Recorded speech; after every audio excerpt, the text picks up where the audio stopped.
Hello दोस्तों, नमस्कार। दिन भर की बड़ी खबर बिना देरी के बताएंगे। जहां सबसे पहले बताएंगे चीन ने दी है बहुत बड़ी धमकी, कहा हर तरफ खून, हर तरफ सिर फोड़ेंगे। बताएंगे किस मुद्दे पर। तो वहीं 1971 में मोदी होता तो करतारपुर भारत में होता। पीएम मोदी ने सबसे बड़ा बयान दिया है। तो वहीं पाकिस्तान ने खुद माना, यानी शहबाज शरीफ ने खुद माना कि उसके हाथ में था कटोरा। जी हाँ दोस्तों, भीख का कटोरा। बताएंगे शहबाज शरीफ ने खुद ये बात बोली है। तो वहीं एक से एक बड़ी खबर बताएंगे, लेकिन उससे पहले अभी तक वीडियो को लाइक नहीं किया तो सामने लाइक का बटन दबा दीजिए और साथ ही चैनल को सब्सक्राइब कर दीजिएगा और बेल आइकन दबा के कमेंट में जय हिंद कहना मत भूलिएगा। बात करें पहली बड़ी खबर की, जहां चीन ने दे दी है बहुत बड़ी धमकी, कहा जो ताइवान का समर्थन करेगा उसका हम सिर फोड़ देंगे, हर तरफ खून ही खून बहेगा। जी हां, चीन ने गुरुवार को कहा कि ताइवान की स्वतंत्रता का समर्थन करने वालों के सिर फोड़ दिए जाएंगे और खून बहेगा। चीन ने कहा कि स्वयं शासित द्वीप ताइवान के आसपास उसके सैन्य अभ्यास का उद्देश्य गंभीर चेतावनी देना है। ताइवान की नौसेना ने चीनी युद्धाभ्यास का चित्र साझा किया। जी हां, दरअसल हाल ही में ताइवान के नए राष्ट्रपति लाई चिंग ने पद की शपथ ली। इस दौरान उन्होंने अपने 30 मिनट के भाषण में चीन को जमकर चेतावनी दी थी। इस दौरान उन्होंने कहा था कि चीन अब ताइवान को धमकाना बंद कर दे। इस दौरान उन्होंने ताइवान जल डमरू मध्य में शांति बनाए रखने की बात कही थी और ताइवान में लोकतंत्र की रक्षा करने की कसम खाई थी, जिसके बाद चीन बौखला गया है। चीनी विदेश मंत्रालय के प्रवक्ता वांग वेनबिन ने ताइवान द्वीप के चारों ओर चीनी सैन्य अभ्यास को गंभीर चेतावनी बताया है। उन्होंने कहा कि चीन जब ताइवान को पूरी तरह से अपने कब्जे में ले लेगा तो ताइवान की स्वतंत्रता की मांग करने वालों के सिर तोड़ दिए जाएंगे। इस दौरान चारों तरफ सिर्फ खून ही खून बहेगा। जी हाँ, इतनी बड़ी चेतावनी दोस्तों चाइना ने दी है जिसकी कोई सीमा नहीं। तो वहीं आपको बता दें, चीन की इस धमकी और ताइवान को घेरने वाले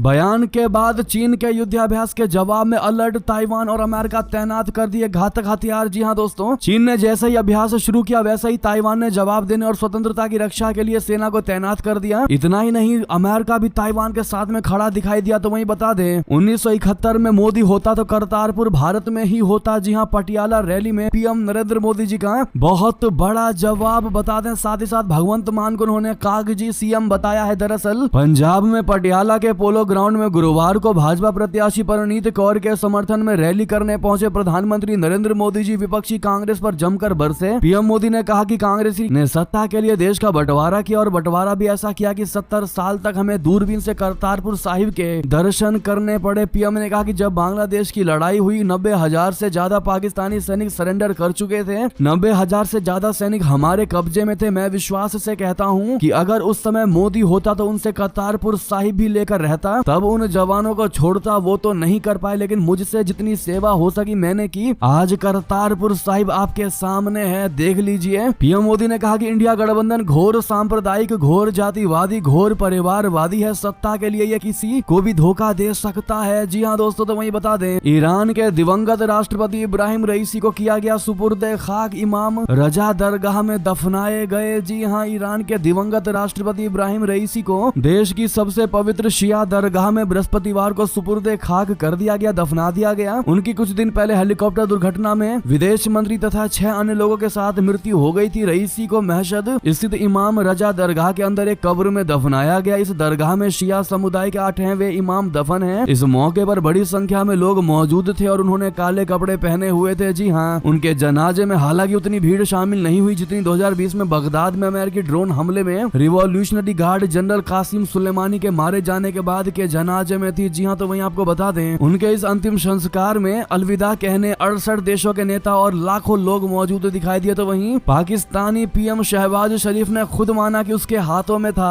भीख का कटोरा। जी हाँ दोस्तों, पीएम शहबाज शरीफ ने क्या कहा ऐसा? दरअसल पाकिस्तान में गरीबी बड़ी समस्या है, महंगाई की मार के चलते लोग तंग हाल हैं। पाकिस्तान ने खुद मान लिया है कि वह दूसरे मुल्कों से भीख मांगने में उसने कोई कोर कसर नहीं छोड़ी है। अब पाकिस्तान के प्रधानमंत्री शहबाज शरीफ ने जो कहा है उस पर ध्यान देना बेहद जरूरी है। शहबाज शरीफ ने बृहस्पतिवार को कहा कि वो दिन अब गए जब नकदी से जूझ रहे पाकिस्तान के अधिकारी अपने आर्थिक संकट से निपटने के लिए भीख का कटोरा लेकर मित्र देश जाते थे। पाकिस्तान के अधिकारी अब भीख का कटोरा लेकर मित्र देश नहीं जाएंगे। प्रधानमंत्री शरीफ ने संयुक्त अरब अमीरात की एक दिन की यात्रा के दौरान ये टिप्पणी की है और ये टिप्पणी करके शहबाज शरीफ ने बता दिया है कि पहले के टाइम में पाकिस्तान के अधिकारी दूसरे देशों में भीख का कटोरा लेकर जाया करते थे। जी हाँ दोस्तों, पाकिस्तान और यूएई के बीच लंबे समय से धार्मिक सांस्कृतिक समानता पर आधारित भाईचारे वाले संबंध हैं। जियो न्यूज ने शरीफ के हवाले से कहा, वे दिन गए जब मैं अपने मित्र देशों में भीख का कटोरा लेकर जाता था। मैंने वो कटोरा तोड़ दिया है। संयुक्त अरब अमीरात के राष्ट्रपति मोहम्मद बिन जायद अल नाहयान बयान को संबोधित करते हुए उन्होंने कहा कि मेरे प्यारे भाई, आपने अपने महान पिता की तरह, एक भाई की तरह, परिवार के सदस्य की तरह पाकिस्तान का समर्थन किया है। हालांकि इस कार्यक्रम में यूएई के राष्ट्रपति मौजूद नहीं थे। जी हाँ दोस्तों, ऐसे में पाकिस्तानी पीएम ने ये बात खुद कही है कि पहले पाकिस्तान भीख का कटोरा लेकर जाया करता था, लेकिन पाकिस्तान का ये एक्सेप्टेंस वाकई में बहुत अच्छा लगा। तो वहीं आपको बता दें, सियाचिन में तैनात जवानों के लिए जूते खरीदने की प्रक्रिया पर उठे सवाल, नियमों को ताक पर रखने का आरोप। जी हाँ, रक्षा मंत्रालय में जूतों की खरीद प्रक्रिया में कथित अनियमितताओं का मामला सामने आया है। इस संबंध में एक विसल ब्लोअर ने एक शिकायती ईमेल प्रधानमंत्री, रक्षा मंत्री, चीफ ऑफ आर्मी स्टाफ, रक्षा सचिव और एडीजीपीआई को भेजा है, जिसमें उन्होंने टेंडर प्रक्रिया में एक खास कंपनी को फायदा पहुंचाने के लिए तय नियमों की अनदेखी करने का आरोप लगाया है। आरोप लगाने वाले सेना के रिटायर्ड कर्नल हैं, जो भ्रष्टाचार के मामलों पर हमेशा मुखर रहते हैं। उनका आरोप है कि रक्षा मंत्रालय की एमजीएस ब्रांच ने सितंबर 2023 में मल्टीपर्पज बूट की सप्लाई के लिए रिक्वेस्ट ऑफ प्रपोजल जारी किया था। एमजीएस ब्रांच ने इस प्रक्रिया में आरएफपी नीतियों का उल्लंघन किया है। उन्होंने इस मामले में खरीद प्रक्रिया पर रोक लगाने और दोषियों के खिलाफ कड़ी कार्रवाई करने की मांग की है। जी हाँ, कर्नल अमित कुमार के मुताबिक रक्षा मंत्रालय की एमजीएस ब्रांच ने 14 सितंबर 2023 में मल्टीपर्पज शूज की खरीद के लिए टेंडर जारी किया था। दरअसल कर्नल अमित बताते हैं कि ये मल्टीपर्पज जूते सुपर हाई एल्टीट्यूड इलाकों जैसे सियाचिन जैसे बर्फीले इलाकों में तैनात सैनिकों के लिए खरीदे जाने थे। खरीदने से पहले इनका यूजर ट्रायल जरूरी था। ऐसे में कर्नल अमित कुमार ने बताया कि इस टेंडर में शामिल एक कंपनी ने अपने जूतों पर मार्किंग की थी, जो कि आरपीएफ के शर्तों का उल्लंघन है दोस्तों, और इसी वजह से नियमों को ताक पर रखने का बड़ा आरोप लगाया गया है। तो वहीं आपको बता दें, गृह मंत्रालय को बम से उड़ाने की बड़ी धमकी निकली। फर्जी दिल्ली पुलिस ने गूगल को लिख डाली चिट्ठी। दरअसल बीते कई दिनों से दिल्ली में स्कूलों, अस्पतालों और कॉलेजों को बम से उड़ाने की धमकियां मिल रही हैं। बीते दिन गृह मंत्रालय की इमारत को बम से उड़ाने की धमकी मिली, जिसके बाद अब दिल्ली पुलिस ने गूगल को चिट्ठी लिखी है। मिली जानकारी के मुताबिक नॉर्थ ब्लॉक को बम की धमकी भरा ईमेल मिलने के एक दिन बाद दिल्ली पुलिस ने गुरुवार को गूगल को चिट्ठी लिखी है। पुलिस ने गूगल से आईपी एड्रेस की जानकारी मांगी है। इंटरनेट प्रोटोकॉल एड्रेस एक विशिष्ट पहचान संख्या है, जो इंटरनेट से जुड़े प्रत्येक डिवाइस को सौंपी जाती है। दिल्ली पुलिस स्पेशल सेल मामले की जांच कर रही है और आगे की जांच के लिए कर्तव्य पथ पुलिस स्टेशन में मामला दर्ज किया जा सकता है। जी हाँ दोस्तों, तो वहीं आपको ये भी बता दें, लखनऊ के नामी स्कूलों को बम से उड़ाने की धमकी देने वाले नाबालिग बच्चे निकले। इस खतरनाक गेमिंग एप्लीकेशन पर रची थी साजिश। जी हाँ, ये एक और दूसरी बड़ी खबर है, जहाँ उत्तर प्रदेश की राजधानी लखनऊ में स्कूलों को बम से उड़ाने की धमकी देने वाले कांड का खुलासा हो गया है। इसके पीछे कुछ नाबालिग बच्चों का हाथ पाया गया है, जिन्होंने नादानी में यह शरारत करके पूरे प्रदेश के पुलिस बल को हिला डाला। लखनऊ पुलिस ने स्कूलों को बम से उड़ाने की धमकी के मामले में आईपी एड्रेस ट्रेस करके खुलासा किया है कि नादानी में नाबालिग बच्चों ने स्कूल की ईमेल आईडी पर मेल भेज दिया था भड़काऊ। जी हाँ दोस्तों, तो वहीं बता दें, कनाडा में खालिस्तान समर्थकों के निशाने पर इंडियंस हिंदुओं के लिए खतरनाक होता जा रहा ट्रूडो का देश। दरअसल खालिस्तान के समर्थक भारतीयों के लिए बड़ा खतरा बन चुके हैं और भारतीय मूल के लोगों के लिए कनाडा सबसे खतरनाक देश के रूप में उभरता जा रहा है। इस बात का खुलासा एक रिपोर्ट में हुआ है। कनाडा में चरमपंथियों के निशाने पर हिंदू और भारतीय समुदाय के लोग हैं, इसमें खालिस्तान समर्थक भी शामिल हैं। पिछले कुछ महीनों के अंदर जस्टिन ट्रूडो के देश में भारतीय और हिंदुओं के खिलाफ नफरती भाषण और हिंसा की घटनाएं बढ़ी हैं। नई दिल्ली की think tank centre for integrated and holistic studies की रिपोर्ट के मुताबिक कनाडा में खालिस्तान चरमपंथी खुलेआम घूमते हैं, मंदिरों और राजनयिकों समेत अन्य इंडियन सिंबल्स को निशाना बनाते हैं। इससे हिंदू अल्पसंख्यकों में भय का माहौल बनाने के लिए उन्हें डराया और धमकाया जाता है। इस तरह के कारनामों को लेकर रिपोर्ट में चिंता व्यक्त किया गया है। इस रिपोर्ट में कहा गया है कि कनाडा के पीएम जस्टिन ट्रूडो जैसे नेता भारत विरोधी लोगों के साथ खुलेआम संबंध रखना न सिर्फ दोनों देशों के बीच के संबंधों बल्कि अंतर्राष्ट्रीय सुरक्षा के लिए खतरा पैदा करता है। तो वहीं आपको बता दें दोस्तों, प्रधानमंत्री मोदी जी ने बताया ताकतवर भारत का किस्सा। कहा यह है भारत की ताकत, जॉर्डन के हेलीकॉप्टर से गए फलस्तीन, सुरक्षा दे रही थी इजरायली एयरफोर्स। जी हाँ दोस्तों, लोकसभा चुनाव 2024 के बीच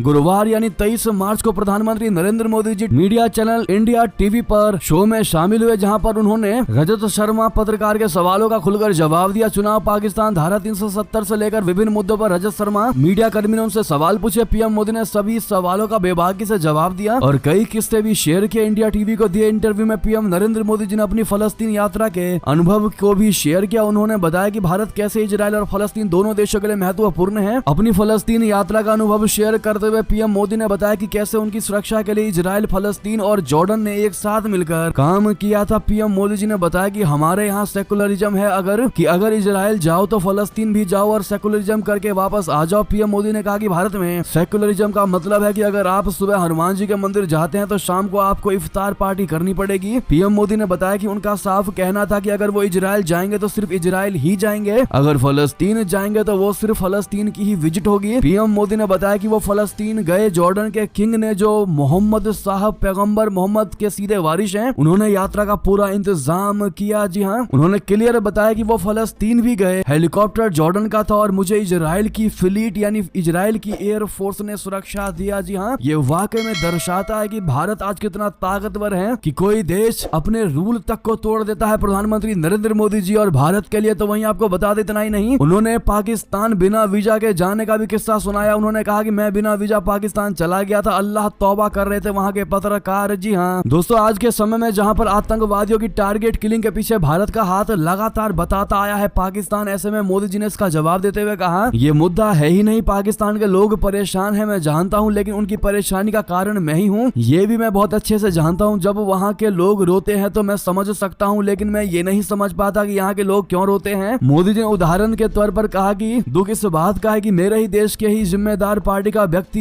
ये कहे कि 26/11 हमले में कसाब ने हमारे देश के लोगों को नहीं मारा था, बल्कि हमारे देशवासियों ने अपने देशवासियों को मारा था। एक पार्टी जो सालों तक सत्ता में रही, 26/11 के समय में वो पार्टी पावर में थी और उसकी तरफ से जब इस तरह का बयान आता है तो बहुत दर्द होता है। ऐसा नेता पाकिस्तान और अजमल कसाब के पक्ष में बयान कैसे दे सकता है। जब भी मैं ऐसी टिप्पणी सुनता हूं तो मेरा सिर शर्म से झुक जाता है। बता दें कि पीएम मोदी जी सलाम इंडिया शो में रजत शर्मा के सवालों का ये जवाब दे रहे थे। मणिशंकर अय्यर की इस टिप्पणी पर कि भारत को पाकिस्तान का सम्मान करना चाहिए क्योंकि उसके पास परमाणु बम है, जिसके जवाब में मजाकिया अंदाज में पीएम नरेंद्र मोदी जी ने कह दिया कि ऐसा है कि वो ताकत तो मैं खुद लाहौर जा करके चेक करके आया हूँ कि पाकिस्तान में कितनी ताकत है। मैं बिना किसी सुरक्षा जांच के लाहौर में उतरा, वहाँ पर एक रिपोर्टर रिपोर्टिंग कर रहा था, हाय अल्लाह तौबा, हाय अल्लाह तौबा, ये बिना वीजा कैसे आ गए। मैं बोला ये मेरा ही देश था यार किसी जमाने में। जी हाँ दोस्तों, इस पर आपकी क्या राय होगी कमेंट वाली तरफ से बताइएगा, और किस किस को लगता है कि प्रधानमंत्री नरेंद्र मोदी जी के होने से विदेश नीति वाकई में स्ट्रांग हुई है, मानते कि नहीं, हाँ या ना में जवाब जरूर दीजिएगा। देखते हैं भारत की जनता की क्या राय है। तो वहीं आपको बता दें, मुठभेड़ में 7 नक्सली हुए ढेर, सीएम साई ने कहा नक्सलवाद का खात्मा हमारा लक्ष्य। जी हाँ, छत्तीसगढ़ में सुरक्षा कर्मियों का बहुत बड़ा एक्शन देखने को हाथ लगा, जहां एनकाउंटर में 7 नक्सलियों को सुरक्षा कर्मियों ने ढेर करके मौत के घाट उतार दिया। जी हाँ, छत्तीसगढ़ के नारायणपुर बीजापुर जिलों की एक जंगल में सुरक्षा कर्मियों के साथ मुठभेड़ में 7 नक्सली मारे गए। नारायणपुर के पुलिस अधीक्षक प्रभात कुमार ने कहा कि मुठभेड़ सुबह करीब 11 बजे शुरू हुई। सुरक्षा कर्मियों की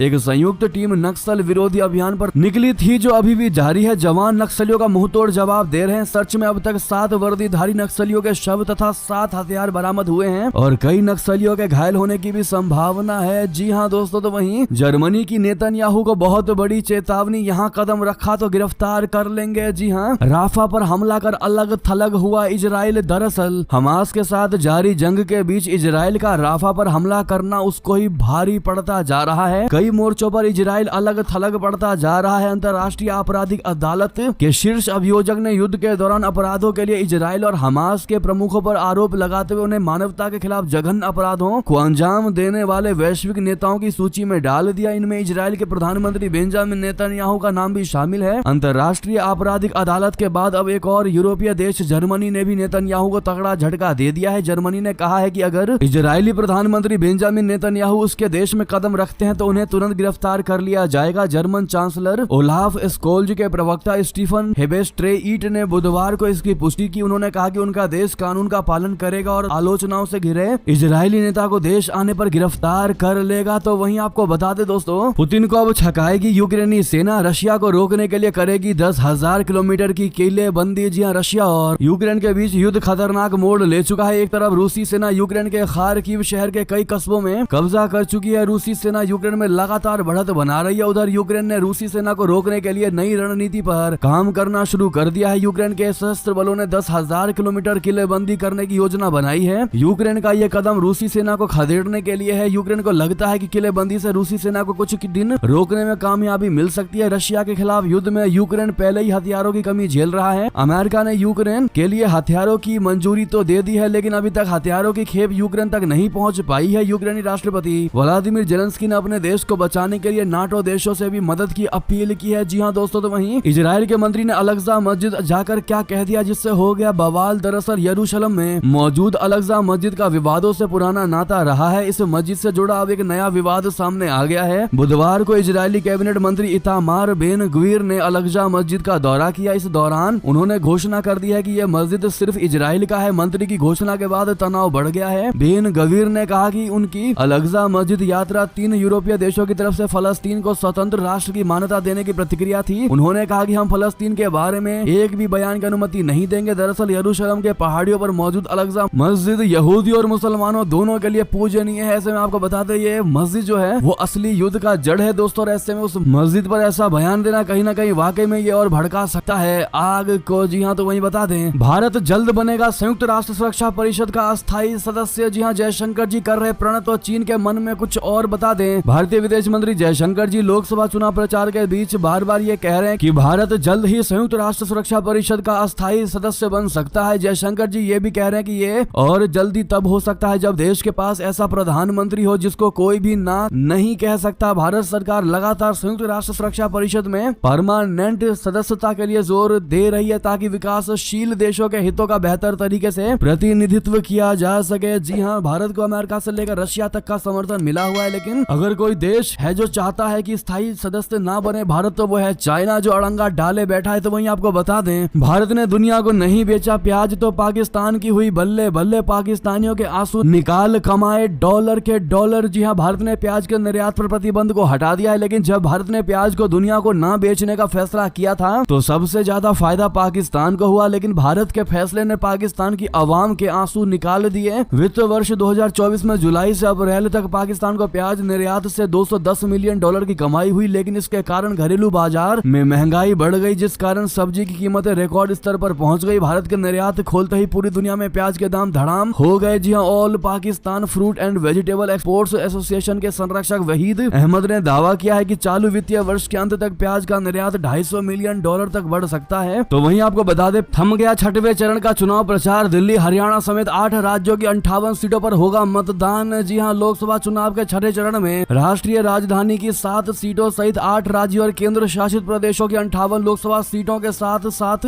ओडिशा विधानसभा के तीसरे चरण के चुनाव में 42 सीटों पर चुनाव प्रचार का शोर गुरुवार शाम 6 बजे थम गया। इन सीटों पर शनिवार 25 मई को मतदान होगा। 6ठे चरण के आम चुनाव के लिए सत्तारूढ़ राष्ट्रीय जनतांत्रिक गठबंधन और विपक्षी इंडिया समूह के स्टार प्रचारकों के अलावा उनके घटक दल के नेताओं ने अपने उम्मीदवारों के लिए सार्वजनिक सभाओं और रोड शो आदि के माध्यम से जमकर प्रचार किया। निष्पक्ष और स्वतंत्र चुनाव के लिए चुनाव आयोग की व्यवस्था के अनुसार सार्वजनिक प्रचार अभियान मतदान की अवधि समाप्त होने के 48 घंटे पहले बंद कर दिया जाता है। इसके बाद प्रत्याशी और उनके समर्थक निजी स्तर पर संपर्क कर मतदाताओं का समर्थन जुटा सकते हैं। लोकसभा चुनाव के 6ठे चरण के प्रचार की सरगर्मी चरम पर है। एनडीए और इंडिया दोनों ही गठबंधन इन चुनावों में अपनी अपनी बढ़त के दावे कर रहे हैं। तो किन किन सीटों पर चुनाव होगा वो आप स्क्रीन पर देख ही पा रहे हैं दोस्तों। तो वहीं बता दें ममता बनर्जी ने मुसलमानों को ध्यान में रखकर बनाई थी ओबीसी की लिस्ट, सरकार बनने पर बंद करेंगे बैक डोर रिजर्वेशन। जी हाँ दोस्तों, लोकसभा चुनाव के बीच असम के मुख्यमंत्री हिमंता बिश्व शर्मा ओडिशा में बीजेपी की स्थिति और पश्चिम बंगाल की सरकार पर जमकर निशाना साधा। एबीपी न्यूज से एक्सक्लूसिव बात करते हुए सीएम हिमंता बिश्व शर्मा ने कहा कि ओडिशा में 1 महीने पहले के माहौल और आज के माहौल में बहुत अंतर है। अब सब कुछ बदल गया है, ओडिशा भी मोदीमय हो गया है। असम के मुख्यमंत्री ने कहा कि ओडिशा में बीजेडी का 5T प्रोग्राम केवल तमिलनाडु है। बीजेडी में पांडियन के अलावा क्या है। पश्चिम बंगाल के मुख्यमंत्री ममता बनर्जी के ओबीसी प्रमाण पत्र पर हाईकोर्ट के आदेश को न मानने वाली बात पर उन्होंने कहा ये पहले ही कहा गया था कि ओबीसी के नाम पर ममता बनर्जी मुस्लिमों को बैक डोर एंट्री दे रही है। किसी भी राज्य में ओबीसी की जनगणना होती है उसके बाद ही लिस्ट बनती है, लेकिन बंगाल में मुस्लिमों को ध्यान में रखते हुए लिस्ट बनाई जा रही है। जी हाँ, तो वहीं बता दें बिहार में भाजपा पर खुलकर बोली मायावती, कहा निष्पक्ष चुनाव हो और ईवीएम से छेड़छाड़ ना हो तो इस बार उनकी यानी भाजपा की जुमलेबाजी और गारंटी काम नहीं आएगी, ये कहना है दोस्तों मायावती का। दरअसल बहुजन समाजवादी पार्टी की राष्ट्रीय अध्यक्ष मायावती ने कहा कि इस बार भाजपा भी केंद्र की सत्ता में आसानी से वापस आने वाली नहीं है, क्योंकि जनता भी अब समझ चुकी है। उन्होंने कहा कि अगर निष्पक्ष चुनाव हो और ईवीएम में कोई छेड़छाड़ ना हो तो इस बार उनकी जुमलेबाजी और गारंटी काम नहीं आएगी। मायावती गुरुवार को बक्सर के ITI मैदान में चुनावी जनसभा को संबोधित कर रही थी। जनसभा में भारी भीड़ देखकर बसपा सुप्रीमो ने कहा कि मुझे पूर्ण भरोसा है कि आप सभी बसपा प्रत्याशी अनिल कुमार को अधिक से अधिक वोट करें और भारी अंतर से जीत दिलाएं। यानी कि दोस्तों मायावती को आज भी लगता है कि वो सिर्फ कह देने से बीजेपी का वोट प्रतिशत गिरा सकती है, लेकिन अगर आप भी मानते हैं कि अब चीजें पहली जैसी नहीं है तो अपनी राय अवश्य दीजिएगा दोस्तों। और ममता के इस बयान पर आपकी क्या राय होगी बताना मत भूलिएगा। तो वहीं बता दें 5 किलोमीटर दूर तक धमाके की आवाज, 4 कंपनियां हुई खाक ठाणे फैक्ट्री ब्लास्ट में, अब तक 8 की मौत, 64 घायल और ये आंकड़े बढ़ भी सकते हैं। बता दें महाराष्ट्र के ठाणे में गुरुवार को एक केमिकल फैक्ट्री में धमाकेदार विस्फोट हुआ। इस भीषण हादसे में 8 लोगों की मौत हो गई जबकि 64 से ज्यादा लोग घायल हो गए। जानकारी के मुताबिक दोपहर करीब 1:40 पर डोंबिवली महाराष्ट्र औद्योगिक विकास निगम एरिया के फेज 2 में स्थित अमुदान केमिकल्स में एक बॉयलर फट गया। ये धमाका इतना जबरदस्त था कि इसका असर केमिकल फैक्ट्री के आसपास की गई फैक्ट्रियों पर पड़ गया दोस्तों। तो वहीं आपको बता दें केदारनाथ यमुनोत्री 4 धाम पर अगले 2 दिन बारिश पर अलर्ट। प्री मानसून बरसात के बाद हाईवे बंद, पुल बह गया। जी हाँ, केदारनाथ यमुनोत्री बद्रीनाथ 4 धाम यात्रा रूट पर मौसम पर बड़ा अपडेट सामने आया है। 4 धाम यात्रा पर बारिश के आसार हैं। उत्तराखंड मौसम पूर्वानुमान में बारिश पर येलो अलर्ट जारी किया गया है। ओलावृष्टि एवं तेज बौछारें भी पड़ सकती हैं। दूसरी ओर प्री मानसून बारिश के बाद सड़कें बंद हो गई और पुल क्षतिग्रस्त हो गया है। ऐसे में लोगों को परेशानी का सामना करना पड़ रहा है। प्रशासन की ओर से बंद सड़कों को खोलने का काम युद्ध स्तर से किया जा रहा है। जी हाँ दोस्तों, ऐसे में हर हर महादेव कमेंट में लिखना मत भूलिएगा आप लोग, ताकि श्रद्धालुओं पर भोले जी की कृपा बनी रहे। ऐसे में ये थी कि सारी बड़ी खबरें, आपको खबर कैसी लगी कमेंट में लिखकर अवश्य बताइएगा। और इस वीडियो को अभी तक शेयर नहीं किया तो जरूर शेयर करिएगा व्हाट्सएप, फेसबुक, ट्विटर पर। और अभी वीडियो को लाइक करके चैनल को सब्सक्राइब करके बेल आइकन दबा के कमेंट में जय हिंद जरूर कहना मत भूलिएगा। तो मिलता अगली बड़ी खबर में, आप सभी का बहुत बहुत धन्यवाद।